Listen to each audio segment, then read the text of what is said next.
Muito boa noite com muita alegria, glória a Deus, povo abençoado, sejam todos muito bem-vindos, glória a Deus. Começa agora a luz da palavra, né? Semana passada tivemos uma semana de folga, estávamos comentando agora há pouco aqui, uma semana de folga, né? Fala sério, uma semana para todo mundo poder colocar em ordem aí o que estava perdido, de a luz da palavra, né? Esse ano no novo formato, com um quadro reduzido, né, de programas, né? Só 2 aulas durante a semana, então tá mais tranquilo, até porque tem as outras lives aí durante a semana, todos os dias, aliás, a Hebron tem programação todos os dias, né? Fala sério, de segunda a sexta-feira você tem o Alimento Diário das Nações todo dia de manhã às 7 horas da manhã, das 7 até umas 8h30, 9 horas. Depois você tem de segunda e quarta à noite, nós temos a Luz da Palavra. De terça à tarde, agora começou o Prefiro Crer. Então amanhã, por exemplo, tem Prefiro Crer aí, começou a nova temporada do Prefiro Crer. Depois você tem à noite, terça, quinta, sexta e domingo. Tem o programa das meninas, das pastoras, né? Onde elas têm a live delas, as células delas aí, durante a semana também. Então nós temos programação a semana inteira, aí Hebron não para. Então a semana passada, quando nós tivemos evento aí, inauguração da nossa TV na segunda-feira, aniversário da nossa apóstola, nós não tivemos o A Luz da Palavra. Na quarta-feira que a gente voltaria, nós estamos ajustando a TV também aí, por isso que nós não tivemos a célula, o programa na quarta-feira. Então a gente volta agora essa semana aí a pleno vapor, amém? Então vamos continuar no livro de Jeremias. Então eu já peço, enquanto eu vou falando algumas coisas, vocês já vão abrindo em Jeremias, capítulo 36, nós vamos até o capítulo 35, e nós vamos hoje, essa semana, no 36, aí vamos ver se até a semana que vem, se a gente consegue fechar Jeremias na quarta-feira que vem, em nome de Jesus, amém? Tem ainda mais alguns capítulos, nós vamos até o 52, se não me falha a memória. Acho que até o 52. Então vamos ver se a gente consegue a semana que vem terminar aí, ou se não terminar, vai ficar bem pertinho já do final do livro, porque junho nós precisamos acelerar Ezequiel, para a gente parar em julho como de costume. Todo ano em julho a gente para, 30 dias, o pessoal poder viajar, descansar, quem está de férias, né? O pessoal que estuda também aproveita o mês de julho. Então o mês de julho normalmente a gente para, não sei se como é que vai ser, né? Porque todo mundo aí, por conta da pandemia, muita gente de folga já faz tempo, né? Em casa aí. Então, amém. Bom, queria lembrar vocês, começou o nosso relógio de oração, na data de hoje, meia-noite, começou o relógio de oração. Grande bênção, já vamos para o segundo dia amanhã. Esse relógio de oração curtinho, né? Uma semana, normalmente é uma semana, né? Alguns aí que são 15 dias, mas normalmente são 7 dias. Então começou o relógio de oração hoje, vai até domingo. O que é interessante, hoje, se você ainda quiser entrar, dá para você entrar, por quê? Nós tivemos um horário que encerrou agora das 18 às 19, e nós temos o último horário de hoje, que é às 22. Então dá tempo de você fazer das 22 hoje, pegar a palavra de hoje, e amanhã você faz no horário que você escolher. Nós temos a meia-noite, então meia-noite eu já estou lá gravando com vocês. Abro o dia de amanhã, meia-noite com vocês. Depois temos às 3 horas da manhã, nós temos a nossa apóstola aí, e todos os oficiais têm estado às 3 horas da manhã. No relógio de oração, todos eles têm estado às 3 horas. Depois tem alguns que estão fazendo também já há bastante tempo. O nosso apóstolo também está com a nossa apóstola aí, firme às 3 horas da manhã. 6 horas da manhã, liderança do apóstolo Fábio. 6 horas da manhã está com ele aí das 6 às 7. 7 horas nós começa o Alimento Diário das Nações. Às 10 horas, antes das 10 já terminou o alimento, começa o relógio de oração às 10 horas com a pastora Rô. Então você já faz o relógio às 10 horas da manhã. Acaba às 11, tem uma horinha de descanso, meio-dia, outro relógio de oração com a nossa apóstola. Nós temos feito do monte, fizemos hoje de lá do monte. Um horário que eu costumo fazer também meio-dia. Depois eu faço às 3, estou fazendo à meia-noite, às 3 e ao meio-dia. Às vezes, quando eu consigo fazer às 18, eu faço. Mas por cada vez da palavra nem sempre dá, né? Depois nós temos às 15 horas a pastora Edi, está liderando às 15 horas aí. Às 18 horas, pastor Edu, liderando o horário das 18. Então, acaba das 18, depois nós temos o último, que é às 22. Aí, às 22, um dia a pastora Jaque, no outro dia a pastora Ana. Então, é alternado aí com elas. O pessoal trabalha, tem que coordenar aí os dias, tá bom? Então, assim, nós temos atividade a semana inteira e com relógio de oração, uma semaninha, onde a gente pode entregar uma porção dobrada, fazer mais de um horário, nos derramar no altar do Senhor, porque é algo extraordinário. A palavra ontem, nós tivemos um culto de Santa Ceia, sem comentários, né? Se você perdeu, tá gravado aí, tá no canal do YouTube também. Aliás, que você use o nosso canal do YouTube, por quê? Porque lá tá tudo por playlist. Então lá você tem Santa Ceia, Famílias Conectadas em Cristo, que é os cultos de domingo, normal. E os cultos que tem encerramento de jejum, o apóstolo Fábio tem separado lá. Então você vai culto de Santa Ceia. Então você já sabe que é de início de jejum ou de término.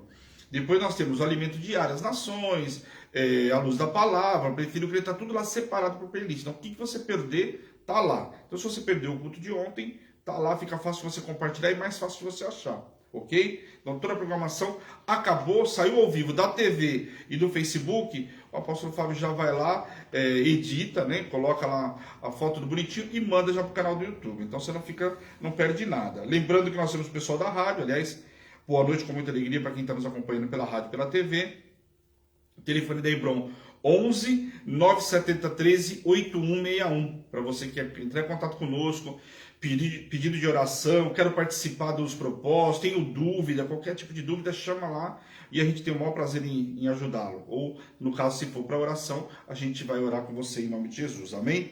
Então fica aí o nosso canal, faço para você localizar a gente aí, amém? Divulgue a nossa TV, a TV é muito simples também, você baixa o aplicativo. Se você baixar o aplicativo da rádio, automaticamente você já tem o da TV.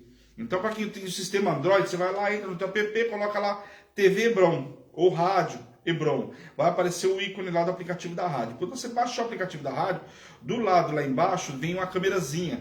Você clicou na câmera, você vai para a TV. Então se você estiver no trânsito, em algum lugar que não dá para você ver, fica na rádio.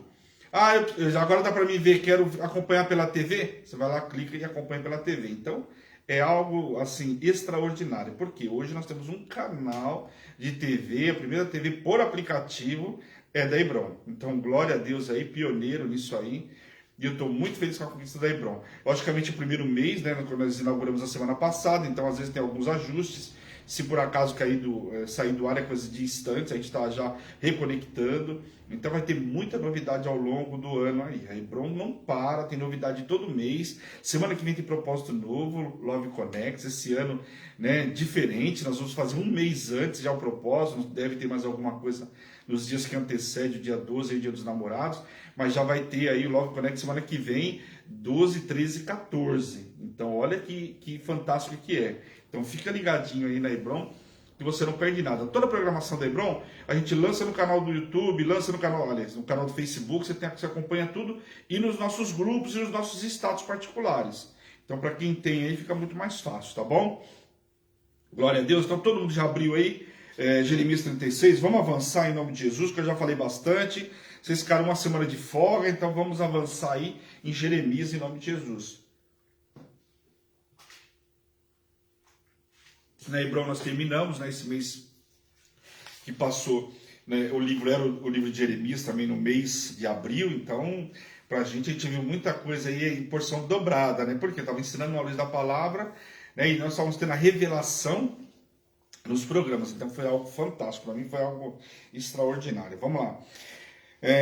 Capítulo 36, o rolo de Jeremias é lido no templo. Vamos ler do 1 ao 5 aí, que diz assim: no 4º ano de Jeoaquim, filho de Josias, rei de Judá, veio esta palavra do Senhor a Jeremias, dizendo: toma um rolo, um livro, e escreve nele todas as palavras que te falei contra Israel, contra Judá e contra todas as nações, desde o dia em que te falei, desde os dias de Josias até hoje. Talvez ouçam os da casa de Judá todo o mal que eu intento fazer-lhes, e venha converter-se cada um do seu mau caminho, e eu lhes perdoe a iniquidade e o pecado. Então Jeremias chamou a Baruque, filho de Nerias, e escreveu Baruque no rolo, segundo o que ditou Jeremias todas as palavras que a este o Senhor havia revelado. Jeremias ordenou a Baruque, dizendo: estou encarcerado, não posso entrar na casa do Senhor. Até aqui, bom. Aqui a gente já vê aqui o Senhor dando mais uma oportunidade para o povo de Judá. Né? Por quê? Falando para eles para que o povo se arrependesse. Uma coisa que a gente não pode falar, né? O povo antes de ir para a Babilônia, o povo teve muitas oportunidades de se arrepender. O Senhor deu várias oportunidades. Aqui, mais uma vez, você vê o Senhor escrevendo, pedindo para que Jeremias colocasse no papel tudo aquilo que o Senhor estava revelando para ele. E no caso aqui ele estava encarcerado, então ele contou com quem? Com Baruque. Baruque, que era o escriba lá, que ia colocando tudo no papel aquilo que Jeremias ia recebendo de palavra do Senhor. Mas aqui o que o Senhor queria? Queria que o povo viesse a se converter do mau caminho. Então Judá teve muitas oportunidades, não que Israel não tivesse. Israel também teve oportunidade de arrependimento, foram vários profetas. Só que Israel às vezes tinha muito mais dificuldade de profetas, mas quando acabou Israel e ficou só Judá, os profetas, parece que toda a contaminação que tinha em Israel veio numa porção dobrada em Judá. E difícil era achar um profeta, um verdadeiro profeta de Deus, porque a grande maioria eram falsos profetas. E a situação aqui estava bem precária, mas o Senhor chama então aqui e pede para que ele comece a escrever desde os dias de Josias. Lembrando que Josias foi aquele que fez um concerto, fez uma limpeza na casa do Senhor, fez uma grande reforma, uma reforma importante, significativa naquele tempo. Mas após a morte dele, o povo começou o quê? Degringolar novamente. E aí foram só indo até que foi levado ao cativeiro babilônico. Amém? Então Jeremias foi proibido de falar publicamente, mas a palavra de Deus não está presa, pois Baruque, que era escriba, escreveu as profecias para que o povo a lesse e fizesse uma avaliação e se arrependesse de suas maldades e apostasia. E olha como é importante, porque a palavra do Senhor nunca vai estar presa, né? Olha que Jeremias estava aprisionado, ele ficou muito tempo aprisionado no pátio da guarda, lá no palácio, né? Teve um momento onde ele foi jogado lá no buraco, a gente já viu, mas teve um momento onde ele ficou preso também lá no palácio, pelo rei de Zedequias e por vários outros que queriam o quê? Queriam a morte. Os príncipes queriam a morte de Jeremias. Aliás, Jeremias em determinado momento passou a ser o inimigo número 1 do povo de Judá. Por quê? Porque justamente ele falava aquilo que precisava ser dito, mas o que precisava ser dito não agradava a população. E aqui ele estava aprisionado, mas a palavra não estava presa. E o Senhor pede para que ele passasse para o que escrevesse. O rolo com as primeiras profecias de Jeremias contra Israel e Judá devia ser lida em um dia de jejum, um dia separado para uma declaração oficial dos reis, os sacerdotes, em um período de crise nacional. Então era para ser lido para todo o povo, para que o povo entendesse a gravidade da situação. Baruque, um discípulo fiel como Jeremias, leu a partir do livro as palavras de Deus no templo do Senhor. Esse ato fez um paralelo com a leitura do livro da lei no templo de Deus após ter sido descoberto ali. E aí se você pegar no livro de 2 Reis capítulo 22, você vai ver que o livro estava perdido. E quando acharam, né? Aí não sabe se foi Manassés, porque Manassés fez e aconteceu, né? Manassés, que filho ali do rei Ezequias, ele fez tudo que podia, mais um pouco. Lembra que ele matou o próprio filho, entregou o holocausto a Moloque? Pois é, ele fez todo tipo de atrocidade. E muito possivelmente tivessem colocado fogo e tudo mais, né? Foram destruindo tudo. E aqui o rolo foi achado na época por Josias. E Josias mandou que o livro fosse lido, mandou arrumar o templo, mandou fazer todas as coisas e mandou que fosse feita, inclusive, a celebração da Páscoa. E aqui o que acontece? Foi feito novamente, o Senhor pede que fizesse a leitura da mesma forma que na época lá de 2 Reis capítulo 22, o rei Josias o fez. Então estava repetindo como se fosse a mesma coisa. Lembrando que se você for ver lá em Deuteronômio, você vai ver que Moisés deixou claramente escrito lá por ordem do Senhor, para que a lei, os estatutos fossem lidos de tempos em tempos, a cada 7 anos, na festa do tabernáculo, precisava ler por quê? Para que os filhos não esquecessem dos mandatos dos estatutos. Então isso também é nos dias de hoje. Nós temos que ler, a responsabilidade de ler para os nossos filhos, ensinar para que isso não caia no esquecimento. É tão importante que você vê que o Senhor vai marcando e selando cada momento. Lembra quando nós aprendemos com Josué, quando ele passou lá o Rio Jordão? Não se colocou as pedras, não lançou ali 12 pedras para que ficasse ali. Logo quando ele passa lá, pegou pedras de dentro do ribeiro, do Jordão, e colocou ali, ergueu um altar para que quando passasse os filhos ali fosse lembrado o que significava, que eles passaram a pés enxutos. Então muitas coisas eram marcadas, seladas, para que o povo não esquecesse. E uma das coisas era a leitura do livro da lei, né? A proclamação oficial do jejum, a sentença que pesavam sobre Judá e Jerusalém, moveram alguns príncipes que pegaram o rolo atemorizados para levá-lo ao rei. Então alguns, quando viram o rolo, se aterrorizaram, tiveram medo e foram tentar levar ao rei. A proclamação oficial do jejum ocorreu em 604 a.C. Pessoas de toda a nação de Judá se reuniram no templo do Senhor para o jejum, dando a Baruque e a Jeremias um grande número de ouvintes. Gemárias era filho de Safá, escriba, que leu o rolo encontrado durante o reinado de Josias, como eu falei lá no capítulo 22 de 2 Reis. Ele leu, né, quando encontrou-se o livro, foi lido para todo o povo.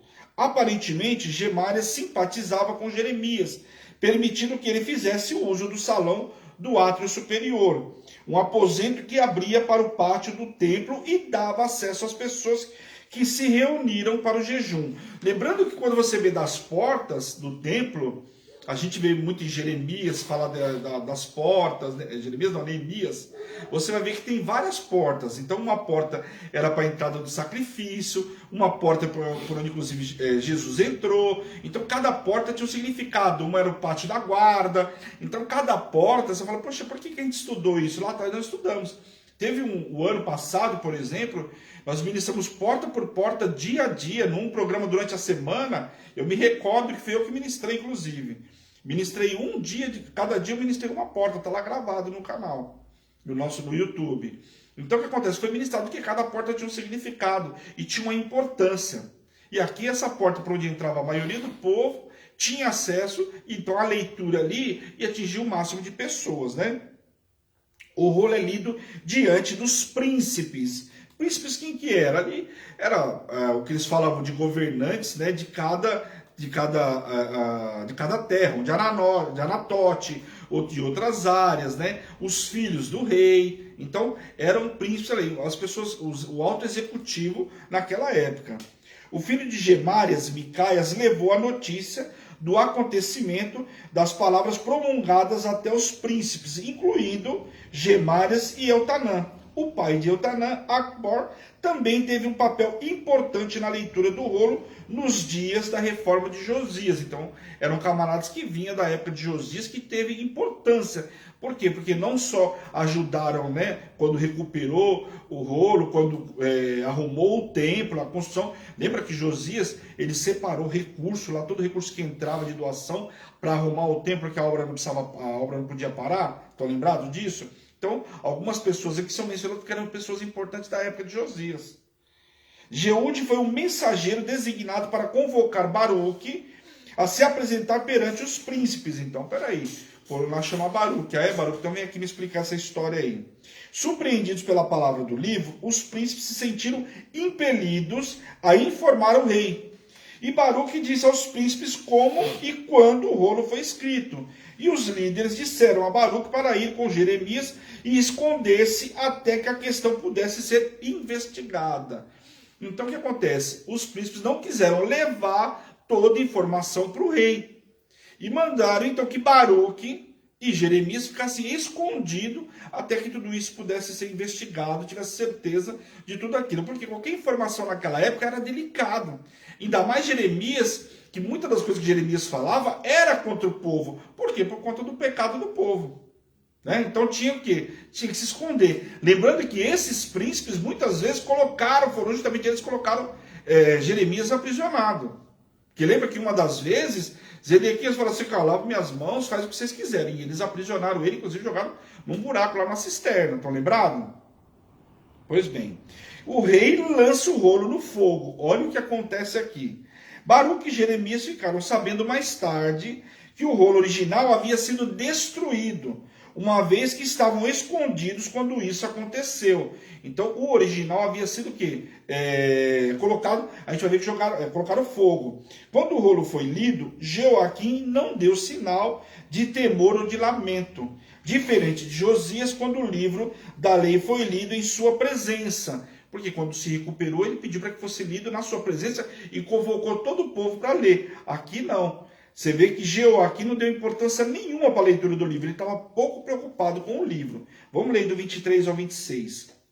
Tendo Jeude lido 3 ou 4 folhas do livro, cortou o rei com um canivete de escrivão e o lançou no fogo que havia no braseiro. E assim todo o rolo se consumiu no fogo que estava no braseiro. Olha o que fez esse rei.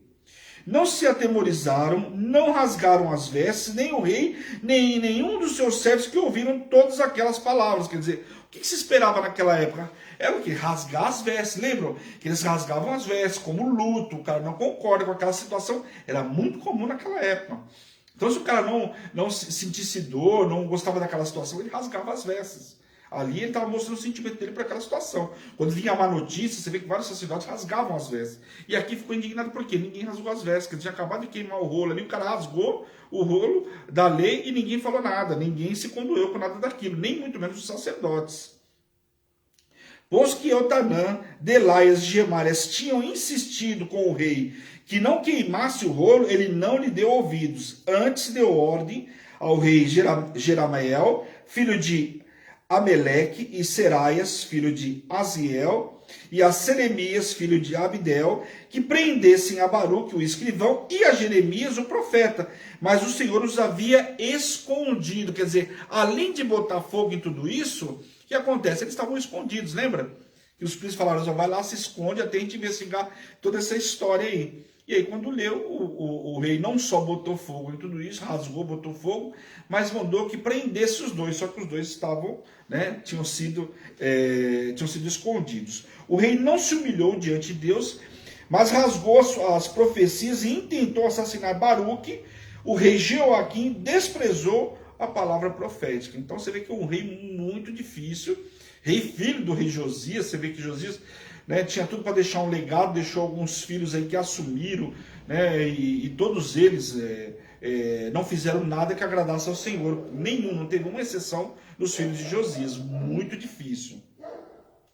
E aí vem a palavra aqui no capítulo 36, Baruque reescreve o rolo. Vamos lá. O Senhor disse a Jeremias e a Baruque para preparar um segundo rolo das profecias promulgadas anteriormente, inicialmente, e o julgamento contra Joaquim é pronunciado. O indiciamento foi declarado pelo fato de o rei ter destruído o rolo com as palavras de Deus. Primeira linhagem davídica não teria continuidade através dele. Seu filho iria reinar por apenas 3 meses antes que Nabucodonosor deportasse Joaquim para a Babilônia, onde morreu. Então você vê aí que logo depois que o camarada fez tudo isso, você vê que nem o filho dele ficou. Foi para a Babilônia e morreu. Assim como o rei havia lançado o rolo no fogo, seu corpo seria atirado para fora do palácio real.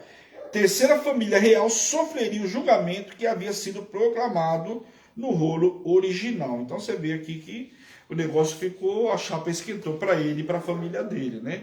E aí realmente não teria nenhum para assumir o trono deles. Aí depois só vai assumir quando? Porque aí você vê que Zedequias também, depois, né, vai acabando a linhagem de Davi, que estava no trono, e aí só depois com Jesus. Amém? Capítulo 37. Jeremias na prisão. Jeremias, né? Jeremias passou uma longa estadia na prisão, né? Por isso foi um profeta que enfrentou, né, um período muito difícil. Zedequias, assim como Jeoaquim e muitos outros reis, antes deles em Israel e em Judá, haviam rejeitado a palavra de Deus e as advertências de julgamento, embora tenham sido comunicados incansavelmente e fielmente pelos mensageiros de Deus, os profetas no caso, né? O fim da rebelião estava aproximando-se. Jerusalém em breve sucumbiria perante os exércitos babilônicos, os instrumentos de castigo divino. Então aqui você vê que não só o rei Zedequias, mas todos os outros reis que vieram antes dele também, né, que se contaminaram, não deram ouvidos para aquilo que o Senhor vinha alertando. Então aqui estava chegando os dias próximos já da queda de Judá sendo levado para a Babilônia. Por quê? Porque não deram ouvidos àquilo que o Senhor tinha determinado. Juncal era amigo de Passur, Jeremias 21, a gente vê lá que essa amizade dos dois. Juntos eles pediram a execução de Jeremias. Olha o quanto foi sério. Isso a gente viu que esses dois camaradas que eram amigos, que estavam no capítulo 21, fala sobre eles. Eles pediram a execução de Jeremias. Quer dizer, eles queriam a morte do profeta de qualquer jeito.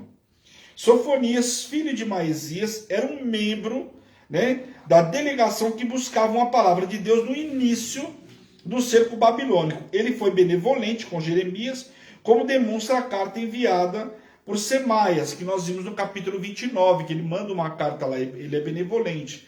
Nós vimos isso no capítulo 29, tá? No final da primavera, ou até mesmo no início do verão de 588, Faraó Orfa liderou o exército egípcio até a porção sul da Palestina. As forças dos babilônicos suspenderam o cerco de Judá e Jerusalém para confrontar os egípcios. Zedequias tinha esperança de que os babilônios fossem derrotados, mas isso não aconteceu. O que acontece? Quando Zedequias porque queria ajuda dos egípcios. Sempre buscavam ajuda no Egito para se livrar de qualquer inimigo. No caso aqui, quando foram dos assírios, foram buscar ajuda no Egito. Quando foi da Babilônia, a mesma coisa.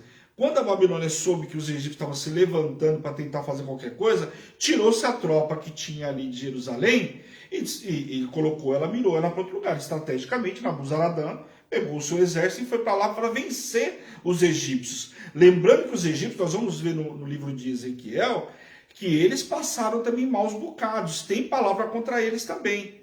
Inclusive tem uma palavra que eu não lembro de ter visto ninguém ministrar, mas eles passaram um tempo onde o Egito também ficou desolado por quase 40 anos. Só para vocês terem ideia. Existe essa palavra, essa profecia está no livro de Ezequiel. Então você vê que essa situação foi muito séria. E aqui o que acontece? Nabuzaradã pega então o exército e vai lá para derrotar os egípcios, para depois voltar e continuar o cerco que estava ali em Jerusalém. Amém? A resposta de Jeremias a Jucal e a Sofonias foi a mesma palavra imutável que o Senhor havia proclamado. Os babilônicos logo retomariam para destruir Jerusalém. Como quem diz, olha, não adianta vocês acharem que porque eles tiraram o exército, vocês estão ganhando, os egípcios vão ajudar vocês.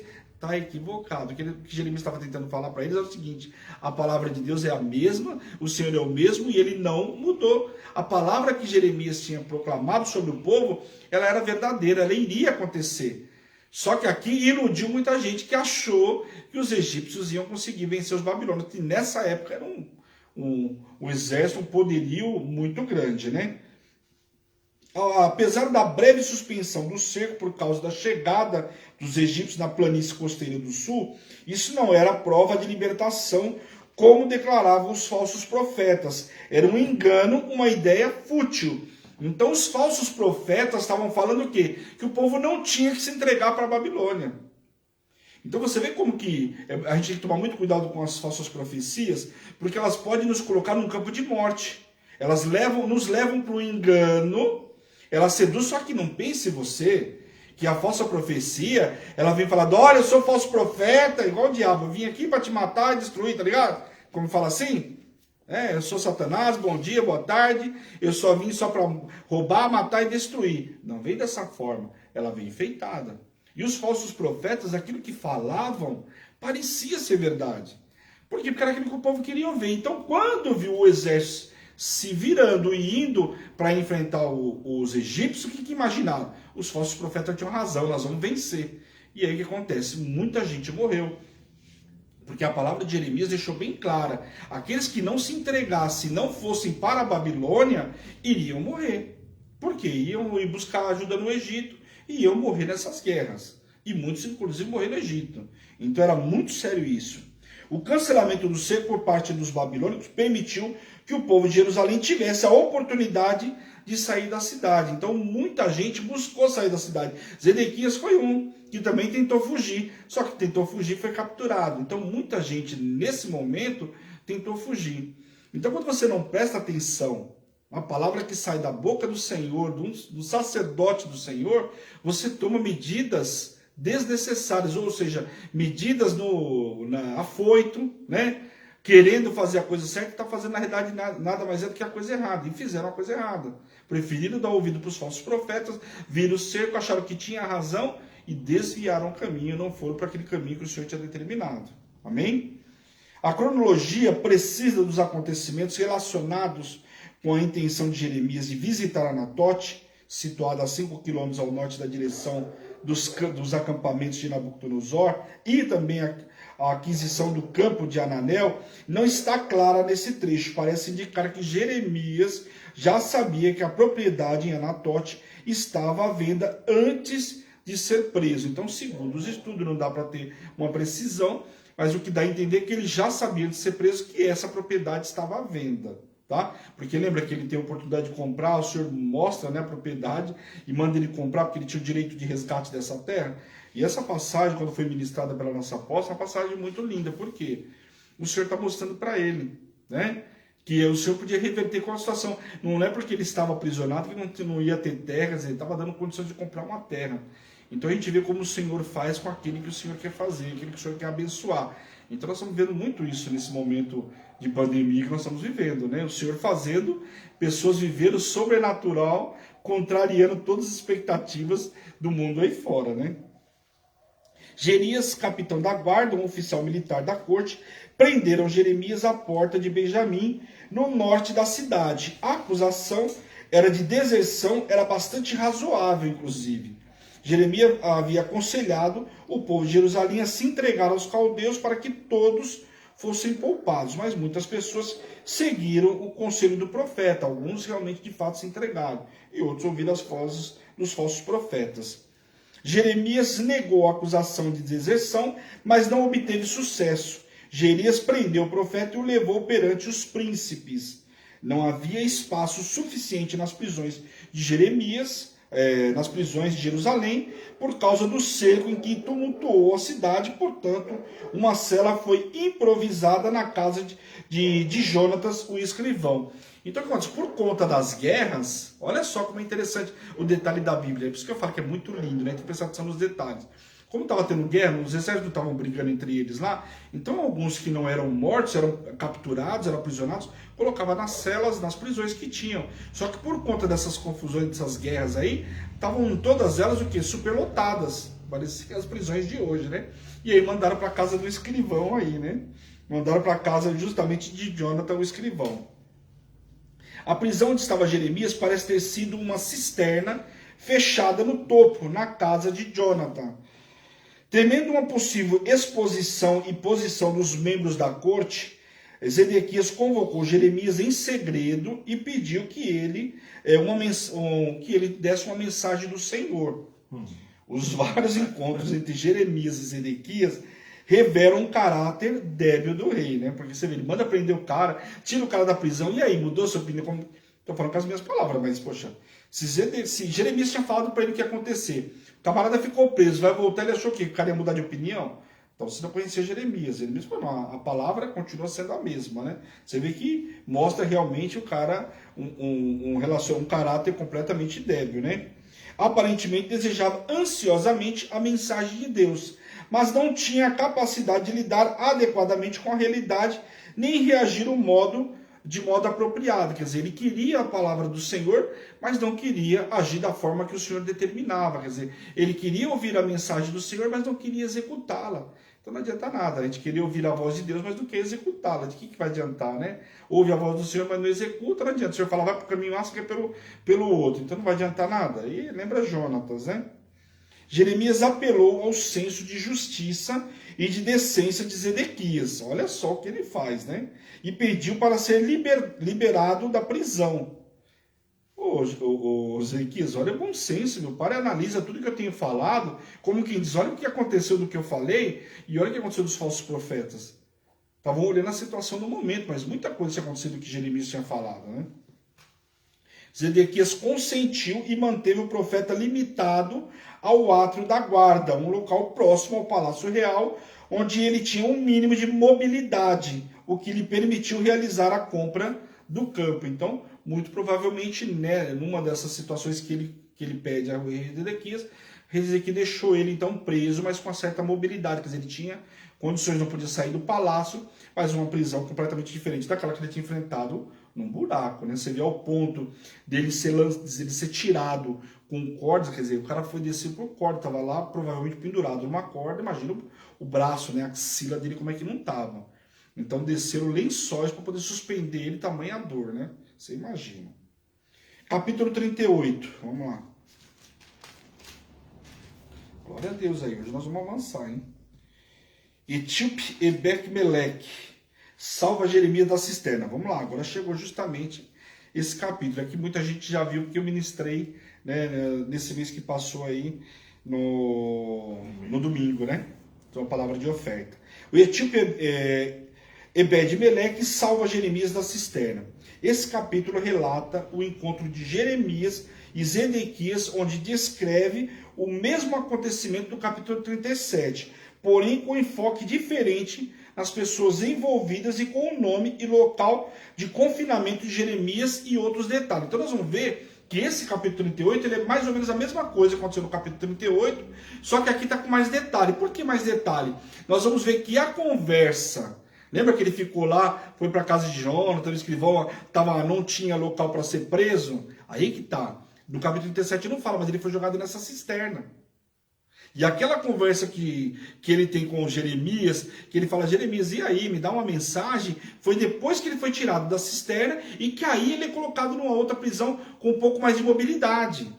Tá entendendo? Então o capítulo 38 é a mesma coisa, por isso que é importante você assistir ao Luz da Palavra. Porque às vezes você vai ler sozinho e pensa que são situações diferentes. Não, a mesma situação, só que aqui com mais detalhe, dando mais detalhe das pessoas envolvidas, da conversa e aonde efetivamente ele ficou. Amém? Então vamos lá. Jucal foi um dos emissários enviados por Zedequias até Jeremias. Passur foi até ele com um grupo de pessoas quando o cerco babilônio teve em 588 a.C. E a gente sabe que esse Passur não queria nada com Jeremias, pelo contrário, ele queria fritar Jeremias, né? Vamos ler do 2 ao 4 aí, do versículo 2 ao 4. Assim diz o Senhor, o que ficar nessa cidade morrerá a espada, a fome e de peste. Mas o que passar para os caldeus, olha, presta atenção àquilo que Jeremias estava dando de pronunciamento para eles. Quem são os caldeus aqui? Os caldeus são os babilônicos. Ou seja, aqueles que não for para a Babilônia vão morrer aqui ou na espada ou na peste. Presta atenção. Agora, os que passarem para os caldeus viverá, porque a vida lhe será como despojo e viverá. Então tinha uma promessa para aquele que for para a Babilônia vai viver. Assim diz o Senhor, esta cidade infalivelmente será entregue nas mãos dos exércitos do rei da Babilônia, e este a tomará. Disseram os príncipes ao rei, morra este homem, visto que ele, dizendo assim essas palavras, afrouxa as mãos dos homens de guerra que estavam nessa cidade e a mão de todo o povo, porque este homem não procura o bem-estar para o povo, e sim o mal. O que eles estão falando aqui? Que as palavras de Jeremias estavam afrouxando a mão dos homens. O que acontece? Aqueles homens que estavam preparados para a guerra, ouvem essa palavra de Jeremias, podia ter medo de ir para a guerra. Então, quer dizer, o camarada, ou ele não ia para a guerra, ou ele ia ter medo. Você sabe que é interessante, no livro, lá quando começou com Josué, quando foi preparado o povo para a guerra, fala que os medrosos, aquele que tivesse medo, ele não ia para a guerra, ele podia ficar. Por quê? Porque se ele vai para a guerra, ele vai contaminar 4, 5 ao redor dele. Se ele for analisar estrategicamente falando, é verdade. Você imagina você andar com um cara, você fala pro cara, vamos para a guerra, vamos, o cara tá, ó Deus, a vida. Meu, o cara, é difícil caminhar com a pessoa desse jeito, né? Então, o que acontece? O cara não ia para a guerra. Tinha aqueles que eram liberados por idade, casamento, enfim. Mas tinha também esses camaradas que eram liberados. E aqui, o que acontece? Que eles estavam falando que essas palavras de Jeremias estavam fazendo o quê? Esmurecer o povo. Em vez de falar o bem, está falando o mal. No entendimento deles, estavam falando mal. Quando, na realidade, o que parecia mal era preservação de vida. Ir para a Babilônia não era o mal, era preservação de vida. Só que acontece, as palavras de Jeremias iam botar muita gente na dúvida e já ia mandar o cara para a guerra daquele jeito. Será, né, meu, que nós vamos vencer? O que nós vamos fazer nessa guerra? Não vamos não, né?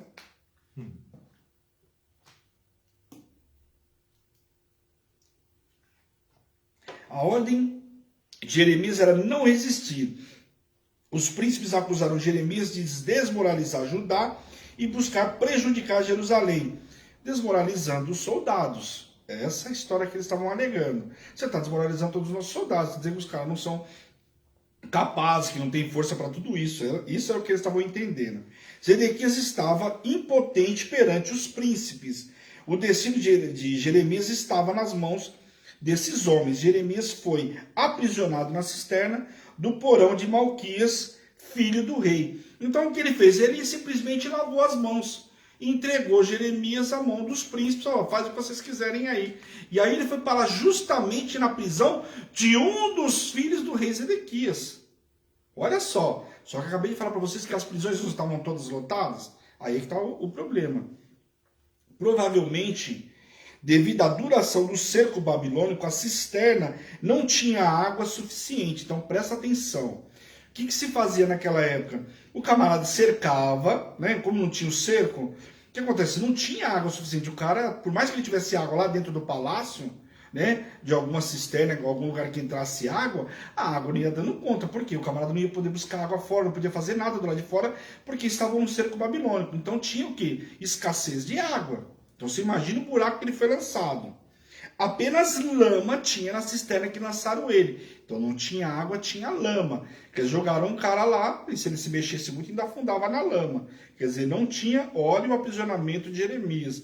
Por isso que eu falo, a gente fala de Paulo e Silas na prisão, mas eu, no meu entender, Jeremias, a prisão que ele passou foi muito pior do que Paulo e Silas passaram. E a gente sempre vê as pessoas me dizendo, mas ele estava amarrado, como, né, fazer isso? Olha, eu não sei se Jeremias conseguia louvar e adorar naquele momento, porque era duro. Você imagina, o camarada tá preso assim, ó, é uma coisa, mas você imagina aqui, ó, debaixo do braço, esfolado, e o cara numa lama. Você acha que o odor, o cheiro era agradável naquela cisterna? Eu acho que não era. Tinha dificuldade, ó, já tinha dificuldade de água e também de mantimento. A ideia de lançar ele no buraco era para que ele tivesse uma morte lenta. E que aí depois eu falar, poxa, mas Jeremias morreu de fome, nós não matamos Jeremias. A história era essa, né? Essa cisterna era, em particular, ela tinha uma abertura estreita e circular, e só era possível entrar e sair dela através de cordas. Então, ou seja, além de tudo, era um buraco bem estreito, onde só descia e subia o cara por corda, não tinha outra forma de sair de lá. Então, quer dizer, colocava a corda, descia o cara, colocava a corda e subia o cara, não tinha o que fazer. Então não é lugar que você abre uma porta e coloca o cara no calabouço, nada disso. Presta atenção. Os príncipes da corte provavelmente desejavam que Jeremias tivesse uma morte lenta e silenciosa num local desagradável. Quer dizer, aquilo que Jeremias falava não agradava os príncipes. Por quê? Estava desmoralizando o exército, no entender deles. Então eles queriam o quê? Que Jeremias morresse, tivesse uma morte lenta. Então ali não tinha escassez, como eu disse para vocês, tinha escassez de água, tinha também escassez de pão. Então a ideia era que ele realmente morresse de fome. Só que a gente sabe que o Senhor não ia permitir nada disso, né? Vamos ler do versículo 7 ao 10 aí. Que diz assim. Ouviu Ebed-Meleque, o etíope, eunuco que estava na casa do rei, que tinha metido a Jeremias na cisterna. Ora, estando o rei assentado à porta de Benjamim, saiu Ebed-Meleque da casa do rei e lhe falou: ó rei, senhor meu, agiram mal esses homens em tudo que fizeram a Jeremias o profeta, que lançaram na cisterna um lugar onde se acha morrerá de fome, pois já não há pão na cidade. Olha a declaração dele, ou seja, já tem escassez de pão. Lançaram ele no buraco lá para morrer, Zedequias. Você quer levar essa culpa aí? Então deu ordem o rei a Ebed-Meleque, ao etíope, dizendo: toma contigo daqui 30 homens e tira da cisterna o profeta Jeremias antes que morra. E aqui tem uma informação importante. Você vê que às vezes poucos versículos, mas com informações importantes. Presta atenção. Primeiro, nós temos aqui um etíope, um estrangeiro, eunuco.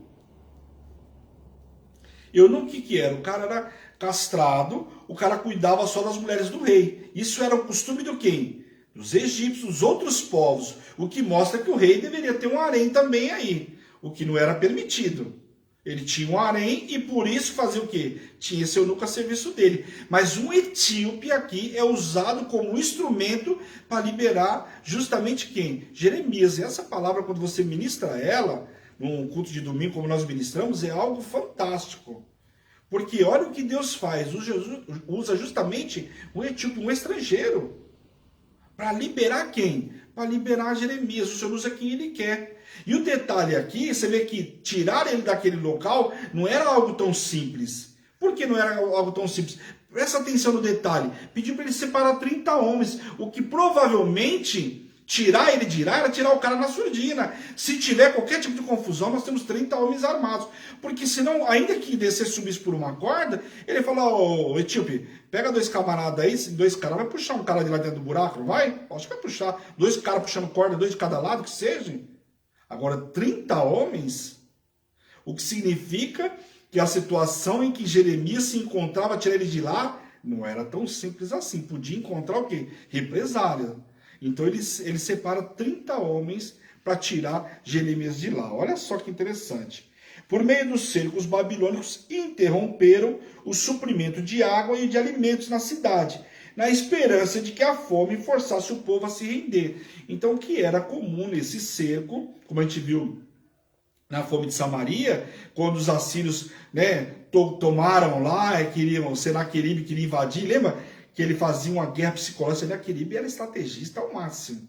Ele fazia uma guerra psicológica, falava para os camaradas a própria língua deles, porque tinha uma língua local, né, comercial, mas falava na língua dos judeus para que todos os judeus se amedrontassem com as ameaças, porque não ia o rei lá para saber o que estava acontecendo. Ia os oficiais, pegavam a informação e trazia para o rei. Então o cara falou bem alto que era para todo mundo ouvir, desmoralizar o povo mesmo, para guerra psicológica. Então aqui o que acontece? Eles cercavam e fechavam toda a fonte de suprimento, porque era uma forma do quê? Do cara se render, o cara vai ter que sair para buscar suprimento ou vai morrer de fome. Não tinha muita solução. No caso lá, né, glória a Deus, teve uma solução lá, né? O profeta, né, deu uma solução, né, os inimigos saíram fugidos, lembram? Que aí justamente os leprosos é que salvaram o povo lá. Não sei se vocês vão lembrar dessa ministração. Pois bem, vamos seguir, senão eu começo a falar de passado e a gente... Então, Ebed-Meleque, o etíope, significava servo do rei. Teve um cuidado especial de conseguir trapos velhos e rotos para proteger os braços de Jeremias e evitar que ele se machucasse. Quer dizer, olha aqui, um estrangeiro teve não só o cuidado de entrar, ele lembra muito Esther também, porque ele entrou na presença do rei para falar sobre um prisioneiro. Olha o detalhe. Esther também teve uma atitude muito semelhante. Ele entrou na presença do rei aqui e foi falar sobre um prisioneiro. Olha só. E aí ele ainda teve um cuidado de preparar o pano, preparar tudo para que pudesse tirar Jeremias de lá em segurança, que não machucasse ele ainda mais. Olha aqui. Um estrangeiro, um cuxita, né? Zípora era cuxita, tá lembrado? Filha de Jetro, que casou com Moisés. Ela era cuxita também. Olha só. Um estrangeiro, um cuxita, anteriormente desprezado, importou-se mais com o profeta de Deus do que os reis e os príncipes conterrâneos de Jeremias. Então, você vê que muitas vezes a dor de Jeremias era justamente por causa disso. Ele começou a enfrentar dificuldade já em Anatote, com seus próprios conterrâneos. Então, o que era difícil para ele? Pô, seus próprios irmãos estão condenando ele, você imagina agora. E o Senhor falando para ele, olha, Jeremias, eu estou te preparando para coisas maiores. Você já está achando dificuldade de enfrentar os seus, e quando você foi enfrentar a Babilônia? E agora Jeremias estava entendendo o que o Senhor estava falando para ele. Aquilo que ele enfrentou em Anatote era muito, muito pequeno perto do que ele enfrentava. Olha aqui. Depender de um estrangeiro, um cuxita para salvar ele, fala sério. Era o Senhor mostrando que era Deus no controle de todas as coisas, né? E Zedequias consulta o profeta. Aquilo que nós vimos no capítulo 37, aqui mais detalhado, ele vai consultar o profeta. Vamos ler do 14 ao 17.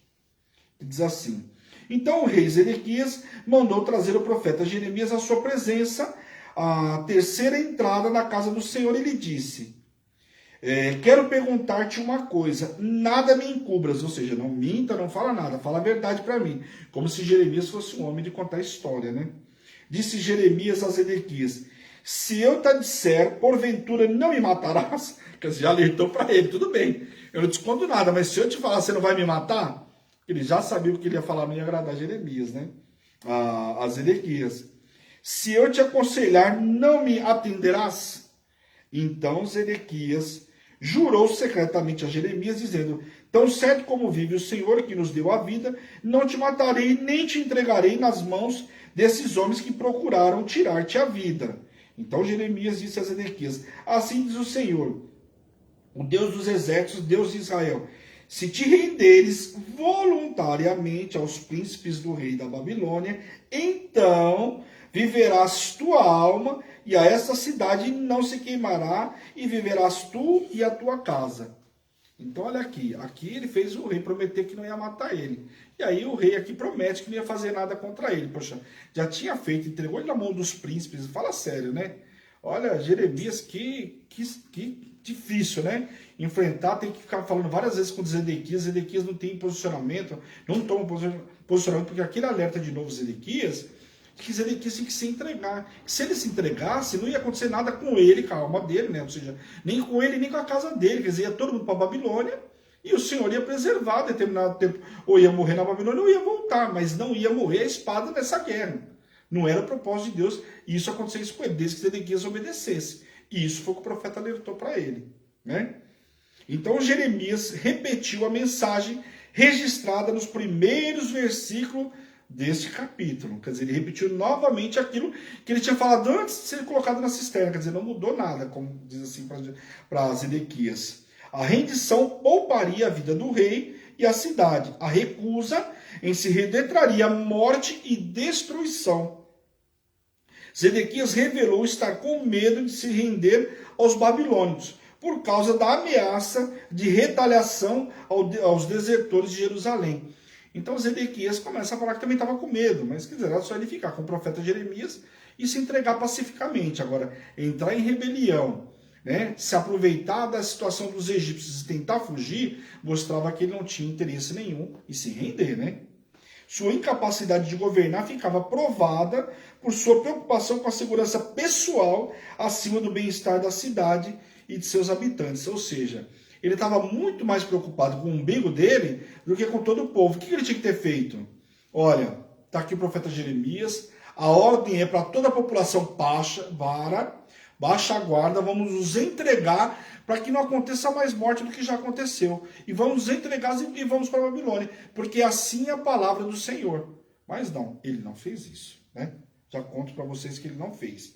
Jeremias tentou acalmar Zedequias e solucionar seu dilema moral e ético, assegurando de que a rendição lhe traria segurança. Quer dizer, olha, fica preocupado com a tua moral, com nada disso, se entrega. Brincando, acho que deve ter falado coisa, melhor o covarde vivo que o herói morto, aí um herói fugitivo, né? De herói não tinha nada, né?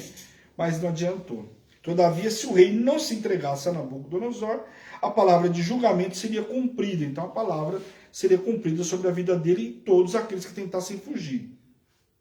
Mulheres e filhos seriam entregues ao monarca babilônico e Jerusalém seria destruída. Então poderia ter sido poupada a destruição, desde que Zedequias tivesse ouvido a voz do profeta, mas não ouviu e houve de fato a destruição, né, de Jerusalém. Zedequias ordenou que Jeremias não contasse aos príncipes partidários dos egípcios sobre aquela conversa, caso contrário o profeta seria executado. O que ele ainda falou? Alguns príncipes, por que fala partidários? Alguns príncipes queriam ir o quê? Queriam buscar ajuda no Egito, que eram a favor de, se não conseguisse defender ou a guerra não tivesse êxito ali em Jerusalém, que eles fossem todos para quê? Para o Egito. Mas esses partidários, eles tinham que os egípcios iam ajudar eles. Então o que Zedequias falou aqui? Falou para Jeremias, olha, não conta para os partidários lá, aqueles que são a favor dos egípcios. Não conta nada para eles, porque se contar aí, o chicote vai estar lá para o seu lado. Mas Jeremias já tinha falado, já não era novidade. Só que aqui ele tinha sido tirado da cisterna sem o conhecimento de todos eles. Tanto que Zedequias mandou 30 homens lá e tirou de lá. Quer dizer, no dia que eles descobrissem que Jeremias não estava lá, mas aí a guerra tinha acontecido, né? Juntos eles elaboraram um relato da reunião que poderia ser utilizado se Jeremias fosse questionado a respeito do que fora dito. Então o que eles combinaram? Zedequias combinou com Jeremias para que Jeremias não mentisse, mas omitisse o fato da conversa e o fato do que aconteceria. Por quê? Porque senão ia se voltar contra quem? Contra Zedequias. Estão entendendo essa situação?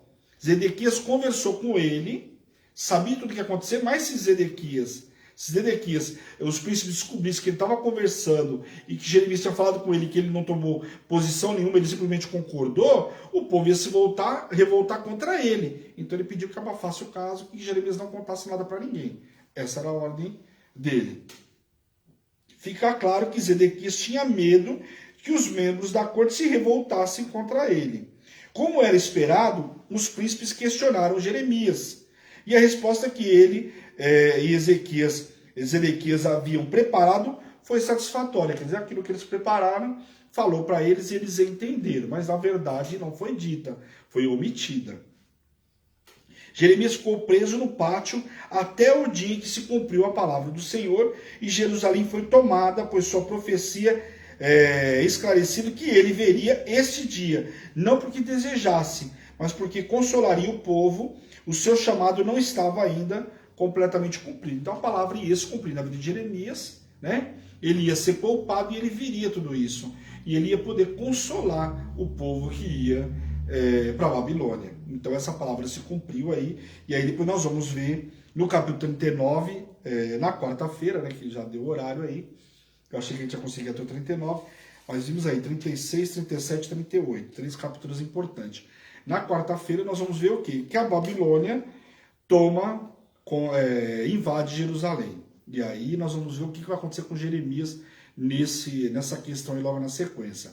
Então, quarta-feira, eu espero vocês não percam a quarta-feira, tá imperdível aí, porque chega a Babilônia. Uma coisa que a gente ouve muita ministração e fala-se muito rápido sobre a Babilônia. O cativeiro babilônio. Tinha muita gente, quando eu comecei a ministrar, eu lembro na época, quando eu fui falar sobre o cativeiro assírio, ninguém sabia nem o que era. Porque às vezes não dá, uma ministração de púlpito, de domingo, não dá para você ficar entrando no detalhe. Então você fala muito rápido, e foi para a Babilônia, e o povo foi liberto da Babilônia. Muita gente não conhece a história a fundo. E no livro de Jeremias, ele dá muito mais detalhe do que próprio no livro de Reis. Porque no Reis mostra a guerra, pô, o cara foi, acabou. E Jeremias, não, a gente vê que esses dias que antecede a guerra, a ida para a Babilônia, aconteceu muita coisa. Tanto que são 52 capítulos. Então a história de Jeremias é narrada de uma forma de contar toda a história, todo acontecimento antes de ir para a Babilônia. Antes e depois. E Ezequiel nós vamos ver o durante a Babilônia também. Então são livros importantes. Eu sei que às vezes a leitura parece cansativa ou repetitiva, não é. São detalhes do que aconteceu. Olha hoje, você vê 2 capítulos, mas um complementando o outro com mais detalhe. E a gente começa a ver que a vida do profeta Jeremias realmente não foi tão fácil assim. Então agora vem justamente a invasão da Babilônia, né? E a gente vai ver que Jeremias, o fim de Zedequias, vai ver que Jeremias não foi para a Babilônia. Ele teve uma oportunidade. Nabuzaradã vai resgatar ele lá, por ordem de Nabucodonosor, e dar um desfecho para ele, que nós vamos ver na quarta-feira.